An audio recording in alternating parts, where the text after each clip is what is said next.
We're here with head coach Bridgette Mitchell following the Rams game here against Duquesne at the Rose Hill Gym. Coach, initial thoughts after the game? Yeah, I thought that Duquesne shot the ball really, really well. I don't think that we did our best job defensively on the interior or exterior, right, in terms of the ability that the power that they had to score. It wasn't our best defensive game today, but we're going to go back and learn from it so that we can be better on our next time out against Rhode Island. Coach, it was 34-33. You had a 1-point lead going into the half. In that third quarter, Duquesne was able to take momentum. From your vantage point, what did you see in terms of adjustments that Duquesne made on both ends and how they were able to take the lead and not look back? Yeah, I think that they did a good job of positioning their shooters in gaps where we made some senseless errors on our end, and we didn't contest the three very well. I thought that they put a major emphasis on going inside when we had foul trouble. We couldn't play with Emma for majority of the game, so our fours were on their post players quite a bit, so that led to them getting some interior scoring. And because they were scoring inside, our guards felt like they, have to help sometimes.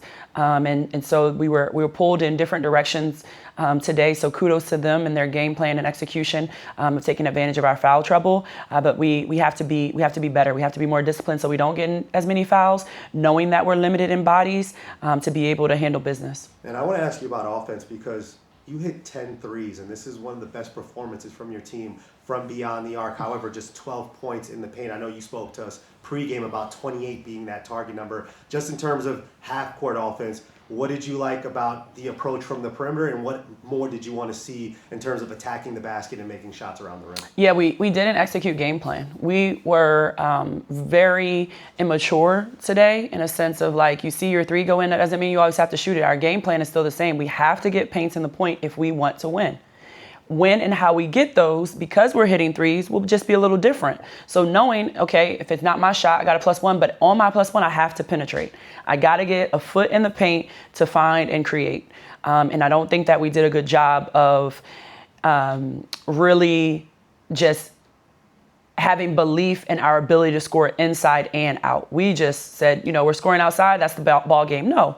We're capable of getting downhill. We were able to get downhill a little bit in the fourth, a lot more than we had, but we need both. We need both. We have to be able to get paint points in order to have success, and it was a bonus that we hit our threes today. Yeah, and the team was able to force 13 turnovers. I know obviously there's a lack of bodies. Just for you, did that alter and change your approach? I know you like to throw the full court press, but because of the lack of bodies out there, did that change how frequently you wanted to throw that full court press today? Yeah, it was a combination of them, right? Like if we're going to be fatigued, but they also had two shooters on the court at all times, right? So if you're pressing and you lose sight of just one shooter, that's a three ball going up.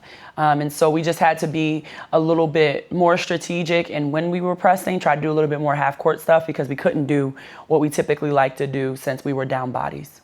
You've got 3 games left in the regular season, all against teams you've already seen one time around. For you, what will be the key message, the points of emphasis if you want to finish the regular season on a strong note? Yeah, I think that the biggest is our ability to defend. We have to take pride in our one-on-one defense. You can't always rely on help because all 3 of these teams have players that are capable of putting up big numbers, right? So you have to have pride in your ability to defend.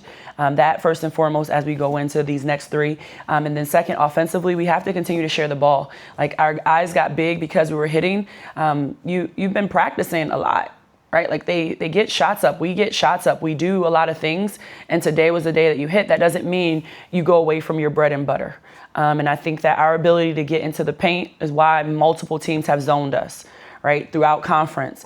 You have to stick with that, knowing that, man, we're hitting them today. And so I think that as we go into these next 3 games, it's great that we're hitting our shots. It's great that we're looking good from the perimeter. We have to maintain our ability to rebound, defend, and get in the paint. And one last one for me, because you talked about the assists. You had 16. I know you and I have talked before the last few games that has been under the season average, but 16 assists. What did you like about the ball movement? And then during those stretches where the offense was clicking, what did you like about the trust between the players in terms of passing up good shots for better shots? Yeah, I thought that they just had a rhythm of finding each other. I thought that they were intent. They realized Cree had the hot hand and Cree and clutch.